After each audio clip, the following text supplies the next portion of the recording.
Hello, Pete Daigle here, and today I'm going to talk about what you should do about a buzzing string.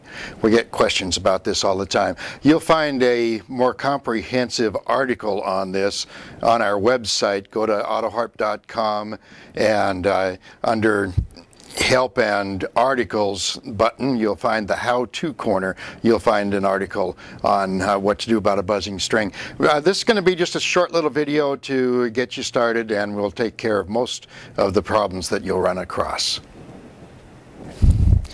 The first thing you need to do when you detect a buzz in your Autoharp is to isolate the buzz. Find out exactly where it's coming from. If it's coming from more than one string, you might possibly have something loose, like a loose screw or possibly a loose strap button. It could be something like that.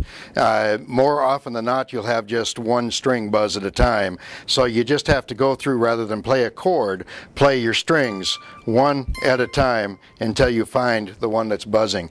If you've got a good buzz going, you'll have no trouble finding that buzz. The A-style Autoharps, which have a continuous bridge, the B-style have bridge pins, which is a little bit different, where the string wraps around each bridge pin individually. A-style Autoharps have a continuous bridge.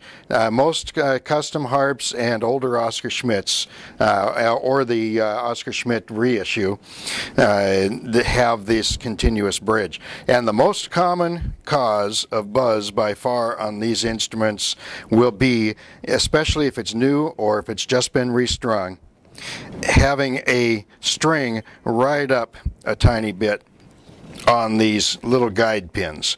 Those guide pins are what the string wraps around before it hits the tuning pin, and if the string rides up just the tiniest bit on that guide pin, it will make improper contact with the bridge rod. And if it makes improper contact, what it's going to do, anytime you have metal on metal but not making a good, it'll sound something like that. You'll recognize the sound right away. Very simple to take care of. All you have to do, I'll use my tuning wrench usually, all I have to do is get behind the bridge pin, the guide pin, and simply push down. Push it down fairly hard. That will push the string down to make full contact with the bridge. Your buzz is gone. That's all it takes. Your aggravation will be gone in just a few seconds. On an Oscar Schmidt style with the bridge pins, sometimes you'll have a buzz happening because they've got a little groove here, and that string will sit in the groove improperly, or perhaps the groove is not quite large enough for the string, or perhaps there's a little burr in there. So if you remove the string, and where it's making contact there, with a nail file or fine sandpaper, you can remove that burr by sanding it off and then replace the string. Lots of times that'll be all that it takes. It'll be taken care of for you. You can detect whether or not that's your problem. If you have a particular string that's buzzing, these are not, by the way, so I can't really show you, but you can actually push in on that string right at where it makes contact. If your buzz goes away, then you know that's what the problem is. The other end, on an Oscar Schmidt B style, you don't often have a buzz caused by the anchor.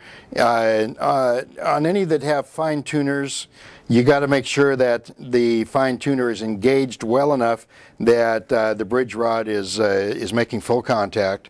On an Oscar Schmidt fine tuner, which is the cam style or any cam style fine tuner, if that's your bridge, sometimes just the angle of the fine tuner will cause it to buzz. If you haven't found it yet, you might take a look underneath, and if your action is not so close that you can't see, you might find that there's a felt come loose and dangling a little bit and touching a string, causing it to buzz. You might find, like I said before, you might find a loose part.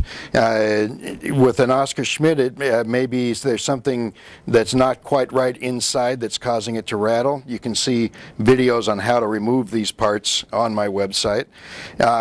It could be one of these screws is not tight enough. There could be a number of things like that. We have found only twice in my career something inside the harp. People always fear that, but it's practically never that it's something inside the harp. So these are just a few little things that you can check out. But look at my website and at the how-to corner and read the article. You'll get some more tips, and you'll take care of that funny buzzing noise in a hurry. Thanks.